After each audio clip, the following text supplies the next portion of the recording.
भगवान श्री कृष्ण कहते हैं, परीक्षा एक ऐसा शब्द जिसे सुनकर संसार के अधिकतर लोग भयभीत हो जाते हैं। कारण क्या है? असफलता का भय। परीक्षा यदि इस शब्द का मैं दूसरा पहलू बताऊं, इसका तात्पर्य ये नहीं कि वो आपकी दुर्बलता सबके सामने लाई। ये तो वो युक्ति है जो आपका बल, साहस, आपकी शक्तियां सबके समक्ष प्रस्तुत करती है। जी हाँ, ये वो युक्ति है। आप स्वयं कभी देखिए, परीक्षा के समय आपके भीतर ऐसे गुण निकल कर आते हैं, कुछ ऐसी शक्तियां प्रकट होती हैं जिसके विषय में आप स्वयं भी अनजान थे, है कि नहीं? तो इस परीक्षा से भयभीत होना बंद कर दीजिए। विश्वास के साथ, निडरता के साथ इसका सामना कीजिए। दिन के अंत में ये परीक्षा आपको केवल निखारेगी, आपको और श्रेष्ठ बनाएगी। भगवान श्री कृष्ण कहते हैं, जल में तैरना किसे नहीं भाता। हम में से हर एक व्यक्ति चाहता है कहीं किसी सरोवर में, नदी में, जल के बीच हम क्रीड़ा कर आनंद उठाएं। अब बताइए, हम में से कितने ऐसे हैं जिनमें सागर की लहरों में एक किनारे से दूसरे किनारे की ओर तैर के जाने का साहस है? कौन है ऐसा? अब ये कार्य तो अत्यंत कठिन है। हमें किनारे प्रिय हैं, जल में क्रीड़ा करना प्रिय है, किंतु किनारों पर, सागर की लहरों में नहीं। एक बात स्मरण रखिएगा, जिस दिन इन किनारों को भूलकर हम सागर की लहरों से लड़ने का साहस जुटा लेते हैं ना, उसी दिन इस सागर की लहरों से लड़ने का बल भी हम में आ जाता है। ये किनारे हमें प्रिय होते हैं, हमें सुरक्षित रखते हैं, किंतु ये हमें दुर्बल भी बनाते हैं। तो इन किनारों को त्यागिए और सागर की लहरों से टकराने का संकल्प उठा लीजिए। स्वयं पर विश्वास रखिए, फिर देखिए क्या होता है। सफलता के शिखर पर आपका ये जीवन अवश्य पहुंचेगा। भगवान श्री कृष्ण कहते हैं, धर्म। हम सभी धर्म के विषय में विचार करते हैं, कभी स्वयं के धर्म के विषय में, कभी किसी अन्य के धर्म के विषय में। कभी हम अधर्म देखते हैं, उसके विषय में विचार करते हैं। अनेक बातें होती हैं, किंतु ये धर्म क्या है, ये कौन समझता है? यदि मैं आपको उत्तर दूं तो उत्तर सरल है। धर्म वो जो मनुष्य को अन्य मनुष्यों के साथ या इस समस्त सृष्टि के साथ आनंद के साथ जीना सिखाता है। इसीलिए तो आप कभी किसी धार्मिक स्थान पर जाइए, उस धर्म के स्थान पर जाके हमें शांति की अनुभूति होती है ना? परंतु धर्म का ज्ञान हो, इसका अर्थ ये नहीं कि व्यक्ति धर्म के पथ पर चल ही पाएगा। कई बार संबंधों में संघर्ष जब बढ़ जाता है, तब इच्छाएं जन्म लेती, क्रोध जागता है, अहंकार जन्म लेता है और फिर नाश होता है इस धर्म का। अब व्यक्ति ऐसा होना चाहिए जो धर्मवीर हो।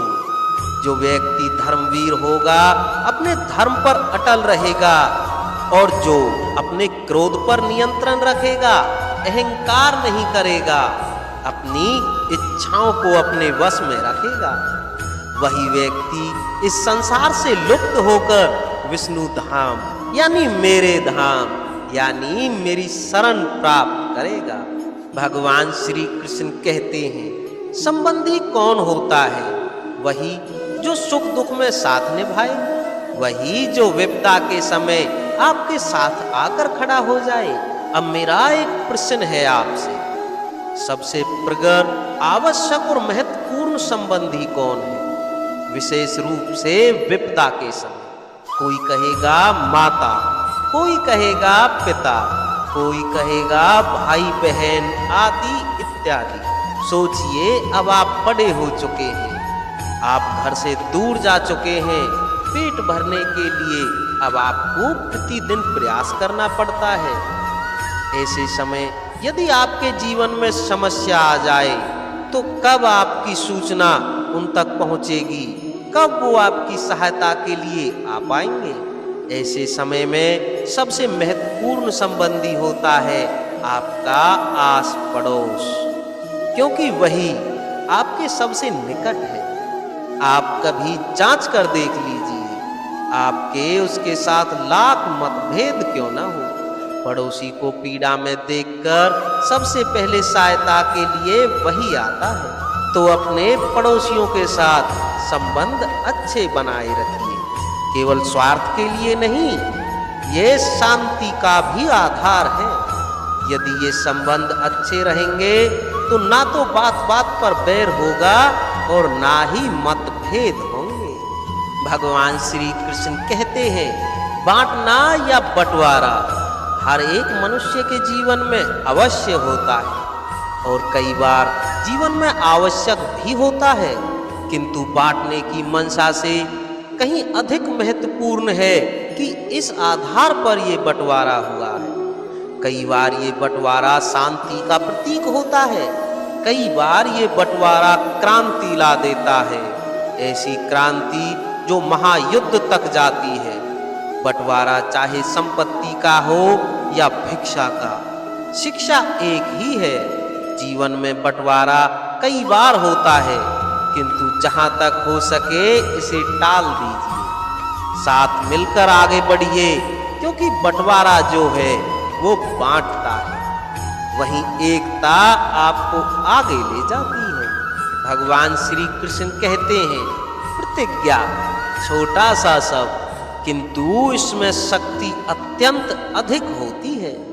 जो व्यक्ति प्रतिज्ञा का पालन करता है उस पे टिका रहता है, संसार उसका आदर करता है, और जो व्यक्ति ये नहीं कर पाता वो अपयश का भागी बन जाता है। ये सब हम सभी जानते हैं, परंतु क्या इस प्रतिज्ञा का पालन करना हर परिस्थिति में उचित है? चाहे कुछ भी हो जाए, अर्थात संसार इधर का उधर हो जाए, मैं अपनी प्रतिज्ञा पर अटल रहूंगा, क्या ये उचित है? अब ये हम जानेंगे एक उदाहरण के द्वारा। सोच लीजिए, आज आपने प्रतिज्ञा ली कि आप वन के एक सिंह की रक्षा करेंगे। ये तो बहुत अच्छी बात है, आप किसी के प्राणों की रक्षा कर रहे हैं, आप आखेट से उसे बचाएंगे, अनेक विपदाओं से उसे बचाएंगे, ताकि इस प्रकृति में संतुलन बना रहे। किंतु यदि यही निर्दोष पर आक्रमण करने लगता है, तो क्या अब भी इसके प्राणों की रक्षा करना उचित है? क्या अब भी अपनी प्रतिज्ञा पर अटल रहना उचित है? नहीं, क्योंकि अब ये पाप बन चुका है।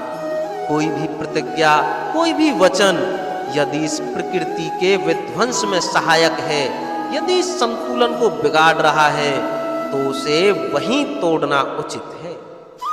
यही आपको सीखना होगा, समय के साथ आपको ढलना होगा, क्योंकि जो समय के साथ नहीं बदलता, ये प्रकृति उसका व्यक्तित्व ही बदल देती है। स्मरण रखिए, वही वचन है, वही प्रतिज्ञा है जो इस संसार के हित में है, अन्यथा वो पाप है, जिस पाप का दंड ये प्रकृति आपको अवश्य देगी। तो दोस्तों, आज की इस वीडियो में बताए गए भगवान श्री कृष्ण के इन विचारों को यदि आप अपने जीवन में उतारते हैं, तो कठिन से कठिन समय में भी आप धैर्यवान बनकर रह सकते हैं, जिससे सफलतापूर्वक आप अपने मुकाम पर पहुंच सकते हैं।